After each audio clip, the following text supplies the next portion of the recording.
Cuando tuve la suerte, la fortuna personal, de poder participar en la creación de la Junta Democrática, estaba en la acción política. Y nunca, ni una sola vez, propuse, ni tuve ninguna idea, ninguna imaginación para la acción que no fuera precedida de un análisis político. Todas las reuniones de la Junta se empezaban leyendo un análisis. Entonces, porque sin un diagnóstico no puedes proponer ningún medio de... Entonces, mi interés en este debate era el diagnóstico. Segundo, proponer soluciones. Yo no estoy capacitado para ello, porque para proponer soluciones hay que estar en la acción política. Yo estoy fuera de la acción política. No porque no esté en la acción política no puedo proponerla, sino porque al no estar en la acción política me falta la intuición, la imaginación, la pasión y el interés que descubre los medios de acción. Y además no es eso lo que los espectadores pueden esperar de nosotros, porque no estamos en la política. Bueno, más o menos estamos... Yo me considero. Sí. En cambio, están y no están todos, el mejor de una manera o de favor, otra. el mejor favor que podemos hacer, primero a quien nos escuche, a nosotros mismos, e incluso a los partidos políticos, aunque nos odien, es hacer análisis políticos, hacer diagnósticos de buena fe, con rigor, con espíritu científico. Y a partir de ahí, con ese diagnóstico, los medios de acción surgirán según las circunstancias. Pero yo por eso lo que pido, lo que ahora propondría, sería una segunda provocación.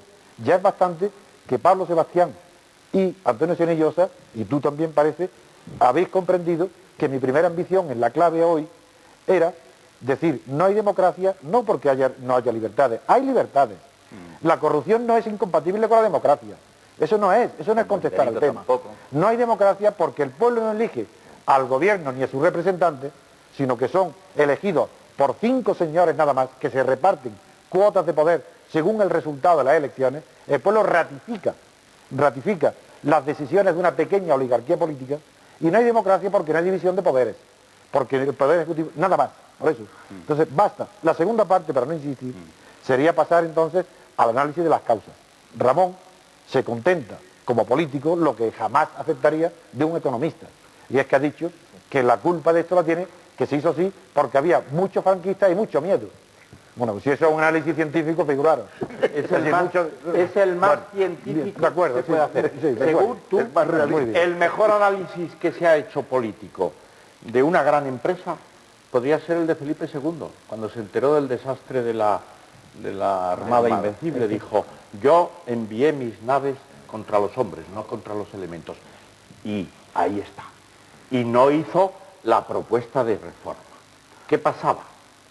Que la Armada se hizo con un sistema desastroso, que robaba a todo el mundo, que las artes estaban poco preparadas, que el propio mando recomendó que no se fuera a la guerra y se fue.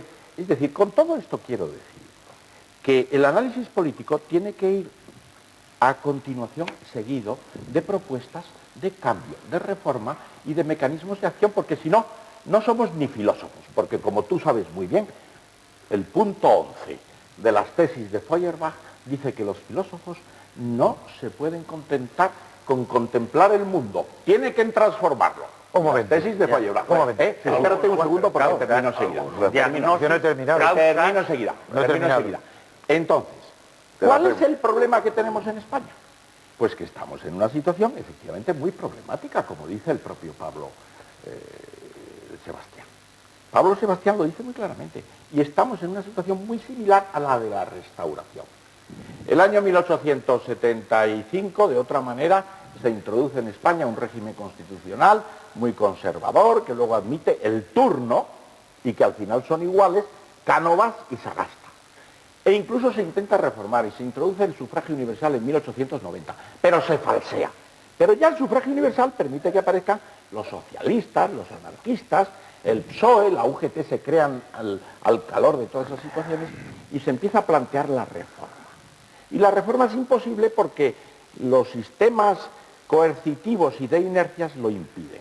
y todo eso desemboca en una dictadura, en una república, etcétera, que luego Bien. acaba. Bueno, ¿con qué quiero decir? hay que con terminar. esto? Que el análisis político tiene que tener en cuenta todo eso y plantear Bueno, sí, soluciones. sí, Si a ver. no, ¿qué hacemos aquí? Porque tú dices, causa, no estamos haciendo política. escribir ¿Te libros. crees que hablar delante de 1 millón de personas Oye, no es que hacer política? el análisis político es lo es más escribir un libro. político. Bueno, Entonces es escribir un libro. voy a terminar. Lo más político Mira, es hablar delante de la gente. y los estamos aquí. que no hemos sido nunca marxistas ni comunistas, no tenemos por qué renunciar a descubrimientos increíbles de la ciencia social, uno de los cuales, o muchos de los cuales, provienen de Marx. Por tanto, yo no considero que sea apetecible para un intelectual riguroso explicar una situación diciendo que se produjo porque había muchos franquistas y mucho miedo.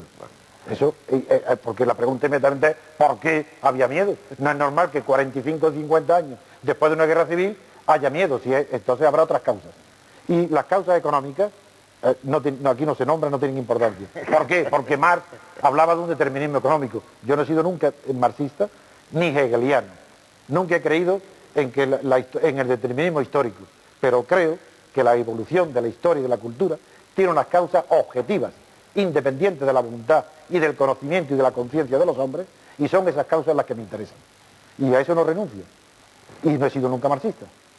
Bien, entonces, la pregunta que me has hecho es que mi segunda provocación era, por tanto, pasar a ver qué causas son las que han determinado la transición y hacia dónde evoluciona la transición. Entonces, para eso, que es de donde puede surgir luego la acción, para eso hay que, como todo análisis, hay que dividir. Y es tradicional, y no está mal, porque no solo proviene de Marx, sino que toda la sociología mundial lo tiene aceptado, distinguir 3 grandes aspectos para un análisis, que es el económico, el cultural y el político. Bueno, pues en el político, el diagnóstico mío es que ha habido una evolución de la dictadura a la oligocracia, con lo cual no digo ninguna novedad, sino digo igual que decía Aristóteles, es la fórmula normal de evolución de los sistemas políticos. Pasan de la dictadura a la oligocracia y de la oligocracia a la democracia, y ese paso hemos dado en España todavía. Eso en cuanto a político. En cuanto al económico, ha habido reconozco la mayor autoridad de Ramón Tamames, pero no renuncio a tener mis propios pensamientos. En la economía ha habido una evolución, y la transición responde a ella, de haber separado la economía de producción y la economía de consumo. En cuanto a la economía de consumo, España se ha convertido en un mercado internacional, donde mandan y ha perdido muchísima independencia, lo cual me halaga y me gusta porque yo no soy nacionalista. Y por tanto, si aquí el capital extranjero manda, bueno, mientras eso no afecte a la independencia política, pues no me preocupa. Si afecta a la independencia política... que puede no afectar? No, claro, señaló el peligro. Pero es decir, que ha habido una separación económica y la transición ha respondido fundamentalmente, la transición ha sido una obra de las potencias internacionales. Aunque se crean los protagonistas españoles que estaban pactando en la Moncloa, ese pacto se había producido ya muchísimo antes entre Kissinger en Norteamérica y los alemanes. Perdona, no hay ningún hecho histórico que demuestres. No, hombre, yo tengo... Hombre, como que no, se sabe perfectamente. Es decir, que le aconsejaron a Felipe González y al PSOE que hicieran no tiene que pactar con el franquismo, que dice, eso está probado y archiprobado. Y el 1001 y la coincidencia pero del 1001 voy al análisis de las causas. Perdona, el embajador de Estados Unidos en Madrid no se enteró absolutamente de nada de lo que había pasado en España. De nada. Absolutamente de nada. Si yo no hablo de él. Si fue Kissinger en Alemania. Tampoco eso consta en ninguna parte. Bueno, sí consta. Lo que quiero decir es, yo prescindo de eso también, voy a las causas. Prescindo de las personas, ni Kissinger, nada, para que no haya discusión ninguna. Todo eso como si no existiera. La función económica que ha desempeñado la transición es preparar el mercado español para el gran capital, la gran industria europea y americana. El desmantelamiento de la industria española. Limitación, y el poder financiero español se ha limitado, que es el que tenía la hegemonía, con la competencia pero la productividad española ha bajado. Es decir, que la transición ha supuesto una baja de la productividad, no de la producción, y una preparación del mercado de consumo. Eso en cuanto a la economía. Y en cuanto a la cultura, ahí es donde de verdad, es donde la transición ha sido mucho peor que la política. En la transición política, como ha habido libertades, la oligarquía que hay es una oligarquía liberal. Hay libertades, aunque haya peligro y cortes, pero ha habido un progreso. Esta es mi idea de la libertad. Sí. Hay un progreso para mí enorme entre la dictadura a hoy. Enorme.